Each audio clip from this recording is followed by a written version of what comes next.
Thank you. Right, thank you all for coming out, everybody. We need more gays. This is... I feel pretty good being at this gig, getting back into stand-up comedy in London in particular, because I've just finished university.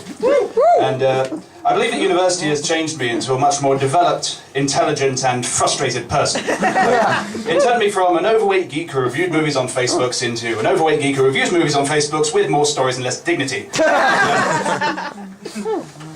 It has introduced to me many of the tougher aspects of life that I'm going to have to endure in future that I know. For instance, I now know the anger of sharing a house with a man who shits 5 times a day for 20 minutes a turn. I now know the chaos that ensues when you walk to a house party with 5 joints sticking out of your hat. And I now know the fear of needing to fart whilst giving a lady a lap dance. I didn't. And in fact, it turns out that by clenching your buttocks to an excessive degree will not only prevent any escaping wind, but also get you a tip. Those are all true except for the tip. I've had some great experiences at university and some bad ones as well, but sometimes it's hard to differentiate between the two of them. Like, for instance, on my 20th birthday, I celebrated at a pub called The Hobbits, a Lord of the Rings themed pub, Lord of the Rings themed drinks. And a bunch of people came, we drank and we talked and we drank.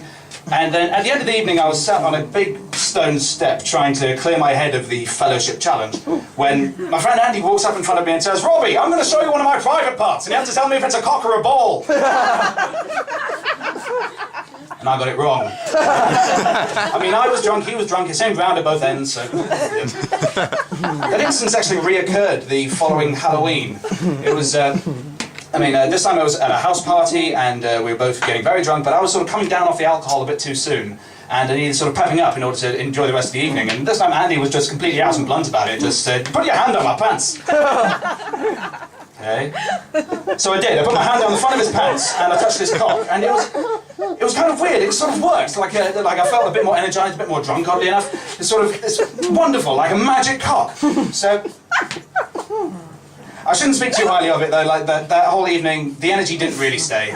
Later on, I saw this girl who I'd met at a couple of parties before and added her on Facebook, that kind of thing. I thought she was sensationally gorgeous, and she came up to me and she just said, "Do you know that film, Friends with Benefits?" Yeah, I know that. I haven't seen it, but I give it a go. Yeah, I've seen that film. Yeah. Do you like that film? Yeah, I love that film. Why do you ask? You should review that. Change the subject. I smoked a lot of weed at uni. And, yeah. And I've got to say this, like, I can't really claim to speak for all students or even all potheads, but I just want to say, smoked a lot of weed at uni, particularly in 3rd year, and no negative consequences whatsoever. I got a 2-1. So, honestly, I feel pretty good about it. I had some very good stoning sessions in what I refer to as my bachelor pad, my chronosynclastic infundibulum, look it up. And I devised a system for smoking weed where once I inhale, I would hold it in for 5 seconds before exhaling. I found that sort of enhanced the effect, enhanced the experience.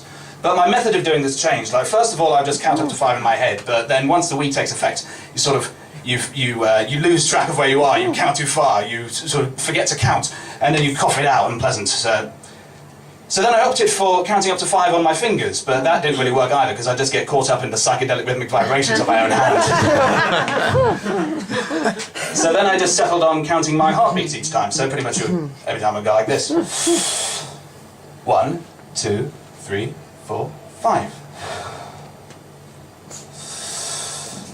1, 2, 3, 4, 5. 1. Andy!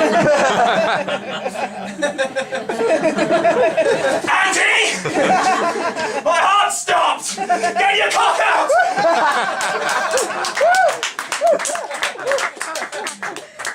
Thank you for that. I've got a driving lesson tomorrow, and last time I had a driving lesson, I told my instructor that I do the old bit of stand-up, and he said, "I tip my hat off to you, mate, I could never do that." And I realise it's kind of nice of him of just saying that he's like, just call me brave, basically. But he makes his living by getting into cars with people who can't drive. If anything, I envy him. But anyway, thank you all for coming out. Thank you for laughing at my jokes. And I absolutely love stand-up comedy and I love what they do here. Rock and roll.